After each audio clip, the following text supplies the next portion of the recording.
بسم الله الرحمن الرحيم الحمد لله رب العالمين والصلاة والسلام على أشرف المرسلين. All praises to Allah. We send peace and salutations upon Rasulullah sallallahu alayhi wasallam. Once again, we're having another special program with Islamic Relief, and joining us in the studio, Dr. Hani Al-Banna, and inshallah we'll be having some discussion with Dr. Hani Al-Banna about Islamic Relief, all the projects of Islamic Relief and the obstacles that facing Islamic Relief. Let's welcome Dr. Hani. Assalamu alaikum wa rahmatullahi wa barakatuh. Inshallah, bi'idhni ta'ala, we'll be speaking about Islamic Relief. We'll try to know more about Islamic Relief, what great work they're doing, what projects they're doing in this program. You can follow up with us, inshallah. And in the beginning, it's important to speak about the importance of spending in the path of Allah subhanahu wa ta'ala and being beneficial to people. Rasulullah sallallahu alayhi wa sallam, the Messenger of Allah sallallahu alayhi wa sallam, Prophet Muhammad says, خَيْرُ النَّاسِ أَنْفَعُهُمْ لِلنَّاسِ. The best of people are those people who are more beneficial to people. And this is the exact work of what Islamic Relief is doing, helping communities, helping Muslims, helping non-Muslims through different projects, mashallah. We'll come to know more about this when we speak to Fadilat al-Doktor Hani. Assalamu alaikum, Fadilat al-Doktor. We are so happy to have you on ITV, and we would like to know in the beginning some more information about yourself and about Islamic Relief. Alhamdulillah, Rasulullah. Myself, I was a medical doctor, qualified from Al-Azhar University in 1976. MashaAllah. Then traveled to UK end of 1977, and got my doctor of medicine, which is another doctorate like PhD, in 1991. And regarding, this is how I'm married with 5 children. My wife is Egyptian as well, and I live in UK since 1997. This is as flesh and blood. I'm from Cairo. My father was a professor of Islamic law from Al-Azhar University. MashaAllah. My mother was a housewife, but a community worker as well. As the founder of Islamic Relief, what were the motives that encouraged you to establish this important project? To be very honest, there was no plan. There was no vision at that time to do anything. It was the famine in Africa in 1983 in Eritrea, and people were coming in hundreds of thousands from Eritrea, which was a part of Ethiopia. And in UK, everybody was fundraising. Everybody. Mosques, churches, everyone. But we found that there is no Muslim organization can raise a fund and contribute to help the people who came out in hundreds of thousands from Eritrea to East Sudan. This was the clicking point. When I visited Sudan, in December 1983, I discovered that a lot of people are coming and they need help. I was giving some photographs about the condition of the refugees, and this turned my mind again, that I have to do something, the photographs, the images. When I was stopping with my family in Cairo in end of December, beginning of January 1984, I was fundraising from my family, from my mother, my father, my aunties, my uncles. I raised about 1,500 Egyptian pounds at that time, and the first 20 pence was from a young boy at the age of 9. Then I came back to UK and sat down with a colleague of mine who was doing his PhD in chemistry. And here we go, we started the work. When was that? It was January 1984, and exactly 17 January 1984, it was Tuesday. Tuesday, 17 January 1984. This makes Islamic Relief a leading organization in this work of... Well, when we started, as I said, we did not have any budget, any vision, any strategy, anything, any office even. Don't have any office. But we were focusing on help, help, help. And for you young men and young women, help, help, help. Focus on an objective that you would like to achieve before you die. That's why when we were focusing about help, this was our focus for 5 years. From 1984 to 1989, we're going around UK in a circle, door to door, mosque to mosque, street to street, shop to shop, community center to community center, to distribute leaflets. Doctors at that time in Birmingham, amongst the Asian special Muslim community, were high category, but we were legging it to go and distribute leaflets door to door to distribute the message about the agony of the people in East Africa. MashaAllah. I believe you have helped lots of communities and countries. Which were the countries that Islamic Relief? We started with Sudan, and the refugees came from Eritrea, which was a part of Ethiopia at that time. This was we opened the office in 1989, 1990. Then Bangladesh was the second one. Then here we go. Islamic Relief now is working in more than 44 countries, actually from China in the Far East to Los Angeles and California or Washington in the Far West, and from Sweden in the north to South Africa in the Cape, as we are in the Cape today. Yes. In the far south. We're just going to be dropped in the ocean. In other words, wherever there is suffering, wherever there is need, Islamic Relief is always there. Yes. But let me tell the young people who are watching you and watching me as well. When we registered Islamic Relief in UK, the second phase after legging UK was when I was on the plane going from a country to a country, was circling all the cities and the countries that we wanted to open offices in them. And we did. Because if you have a dream, see it happening till it becomes a reality. You got it? Thank you. MashaAllah, that's a good piece of advice. Doctor, speaking about Islamic Relief and the different projects that you are helping in, is not only giving funds to people, it's not only medical support. What else are the projects that you are giving? There's a lot of water projects, and actually our new philosophy of water is get out of digging wells to building dams, to building water reservoir. Because in Somalia and in sub-Saharan Africa and in Kenya and Tanzania, every year there's a flooding. But the people cannot have a catchment area to stop this water. And instead, because our donors are traditional, they will tell you, dig the well for my father. The well is taking from the reserve of water in the land. But the dam will add and increase the reserve water in the land. So please, for God's sake, start to build water reservoir and start to build dams. This is very crucial for us. The second most important project is livelihood. When and where we make people financially sound, they can earn their own income on a daily basis. And this is happening as well, which is very rewarding in different parts of Africa.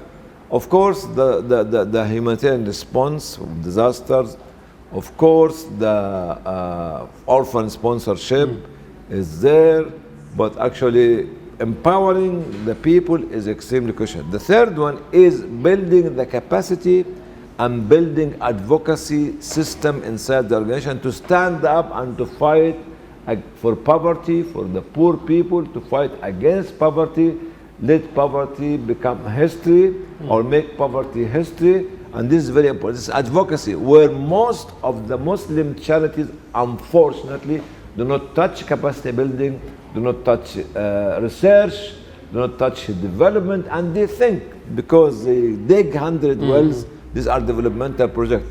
Developmental project, my dear brother, is when you change the status quo of a village, when you change the condition of the people in a village, and this is development. And this, look, it's a program. It's not a project. People don't understand the difference between a program and a project. Development is a program. Yes. But actually, project is a part of the program. So you tell me I've dug 50 wells, thank you. I distributed this food, thank you, but this is a project. 6 months. But the program could be 5 years, 10 years, 15 years. Program, when you go to a village, I said that I'm going to change it from A to Z. Education, community work, marketplace, actually sports, all this, income generation, everything. This is development. But you people give money to a small project which lasts 6 months, and don't call it development, please, call it a project. So a program is continuously going. Yeah, It's not just a program is made of many projects. MashaAllah. A project is not a A project program. is just like a phase in the program. Yeah. MashaAllah, a huge, we can see, MashaAllah, huge contributions the Islamic Relief are doing in the world. May Allah subhanahu wa ta'ala accept from Dr. Hani and from all the people, the members of Islamic Relief, and from all the volunteers. Inshallah, after the break, we'll be speaking about the volunteers' work, and we'll speak also about the difficulties and obstacles that are facing Islamic Relief. So let's take a short break. We'll come back after this, inshallah. Stay tuned.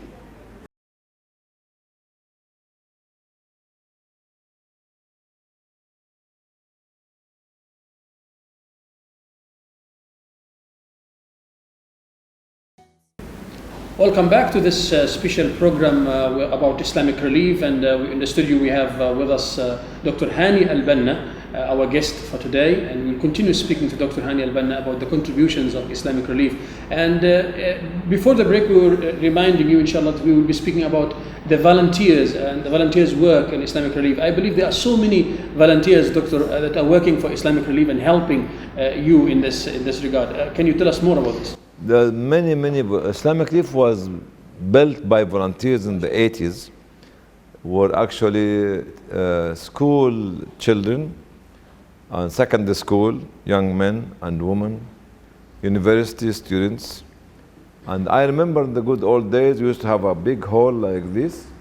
All of us were working till about midnight, and those young men and young women used to come to this small hall in Birmingham, and was not our center, but actually were using it to work till midnight. You know what? There was no internet, there was no computer, there was nothing, just sticking the envelope, putting the leaflet in envelope, sticking the addresses with a sponge and posting it by hand to the post office. Now you are very lucky. You have got everything, but you have to do something. But if you do nothing and you have everything, you are a waste of time. Yeah, that's an important Actually, this was actually, it was built on the young generation. My dream came later on in 2004 when I found the people apply for the jobs to come to the organization who actually have no spirit, have no value. They're just professional because they have the good CV. I was against employing somebody who does not have morality, does not have values. And we were thinking to start to make a project called Future Leader. When we get young graduates, when we get school leavers, when we get young people who are working for Islamic Relief and others, to be trained, to be nurtured, to be mentored, to become humanitarian leaders who will have the value and the morality, especially when they meet and mix with young, vulnerable women and children. You have to be trusted before you go to this area. And this was actually with the volunteers. They're very crucial to us. And we have two departments now. One in Canada called Inspire. Inspire take volunteers and fundraisers to go to different countries. And the other one called the Challenges department inside Islamic Relief worldwide, which take also different volunteers to different areas of the world. Like any other organization, Doctor, there are some difficulties, there are some obstacles. What are the obstacles that face Islamic Relief? There's many obstacles. Internal obstacles is some of the highly qualified people do not like to touch the humanitarian work, particularly if the name of the organization is called Islamic. Yes. They're having this kind of actually knee-jerk effect when, oh, no, we don't want to work with them, okay? This internally. That's why sometimes we don't have the highly qualified, talented, pioneering individual coming to this sector. This number one. Number two, outside. We are living in the world which is run by Islamophobes, creating Islamophobia on the move. And Islamophobia is hitting Islamic Relief, and the Islamophobe in Islamophobia, they want to kill Islamic Relief. We're fighting many different battles, in spite of the fact we are more transparent than any other non-Muslim organization called but we still, those little individuals, little isms, is trying to use the culture or the philosophy of the Islamophobia to attack Islamic relief. Even unfortunately, some of so-called governments are trying to follow the same. This is the outside. Even though Islamic relief is helping Muslims and non-Muslims? It doesn't make any difference. It doesn't make any difference. The third challenge is the enormity of and the size of the problem and the catastrophe, whether it's war zone or natural disaster, which is facing humanity. It needs a lot of resources and a lot of help and a lot of money. Unfortunately, at a time like this, you have to pick up the unqualified sometimes, because actually the need is more, and this is what actually the quality of work, not only for Islamic Relief, for anybody else would be less, because they need people to come and join. Like you talk about Syria, you talk about Yemen, you talk about Libya, you talk about Uyghur, you talk about Rohingya, you talk about Kashmir, you talk about Gaza, you talk about Palestine, Sub-Saharan Africa, you talk about West Africa, South Africa, East Africa. You need a lot of resources, and we want you young people to make it as a career for yourself. This is the third challenge, which is the enormity. The fourth challenge is the banking industry. If your name is Muhammad, your name is Mahmoud, your name is Zuhra, your name is Islam, actually they stop. Yeah. And instead of the money reaching the people who are dying because they don't have water or don't have food or don't have clothes, it stayed in the bank, because the bank manager is little bit afraid to sign up the transfer. And we have tried to make a different and alternative system of hawala, but they are fighting hawala. It was very successfully done in Somalia, but actually they don't want it, because this is contradict what the other big companies, the big banking. So the transfer of the money, as well as the enormity and the Islamophobia and the human resources. Mm-hmm. So also the human resources are also the issue. Of course, yes, because we need to build, we need you to come and we can train you. MashaAllah. Doctor, speaking about the South African community, how can the South African community help Islamic Relief in the projects and the current contribution, current issues that are facing Islamic Relief, and also if there's any disasters that Islamic Relief or projects that Islamic Relief is trying to help, then how can the South African community help in this? South African community as a nation is a very young nation, maybe 40 or 50% are young people. We have to invest in the young people of South Africa. And we want businessmen to sponsor. We don't want to sponsor project only, to sponsor the travels of the young people to go and sit down with the poor individuals in different parts of South Africa. Without this, you cannot build the economy of South Africa. You know why? Because when we start connecting the younger generation, who are the future leaders, with the root causes of the problem of the people in South Africa, they will be able to find a bottom-up approach of finding a solution, economical solution, political solution, media solution to the problem in South Africa. And for this, I adore something called community market. I don't want you to get me a big malls, waste of time for me. Big building, waste of time with me. No, I want you to give me a piece of land where I can divide it into 2 by 3 meters for each family to come and sell what they produce at home. The low-income family or the young people who do not have any income, just for the day, and let the economy build the economy from bottom up. You know what do we mean by economy, brothers and sisters looking at me? Economy reflects the productivity of every citizen in the country. Make every citizen be productive. And this is economy. If you want to build the economy, let the citizen to be productive. It doesn't matter how much they produce, but it does matter that each one of us has a role to build the economy inside the country. Talking about South African businessmen and South African individuals, is there any way where they can donate for certain needs of necessity that currently... There is a lot of ways, and unfortunately, let me talk very frankly, most of our donors are extremely traditional. Extremely traditional. Extremely traditional. That's why I said capacity building. That's why I said research. That's why I said small community market. That's why I said all this. What do I mean by traditional? It's not haram. But they're doing the thing that it has been done hundreds of years ago. But we want them to invest in the brains and the mind. If you ask some businessman, I give you a story. During the flooding in Pakistan in 2010, I had a Yemeni donor. He rang me and told me $500,000. Jazakallah khair, may Allah bless you. Then when I was in Pakistan, he rang me again and told me, how is the condition there? I said, bad. This is 6 weeks after the flooding and I was in Ramadan there. He said, okay, I will actually top it up. I said, how much? Another $500,000. Okay? Fine. Clear? Brother and sister, if you are businessmen. Then I went to see him in his office, asking for $60,000. Only $60,000 for capacity building and building an organization. I have not got the $60,000 up till now. But I got the $1 million. For what? For food and water and emergency response.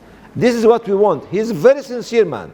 You are very sincere people, but we want you to think outside the box. If we don't do research, government will not listen to us. Research is a fundraising tool. Research is a fundraising tool. You got the research paper, which costs about $50,000 or $100,000. It might give you $1 million or $2 million or $10 million by the UN agencies or the government offices, because you are finding a research-based solution to the problem of the community. Problem is with our businessmen, it's still traditional.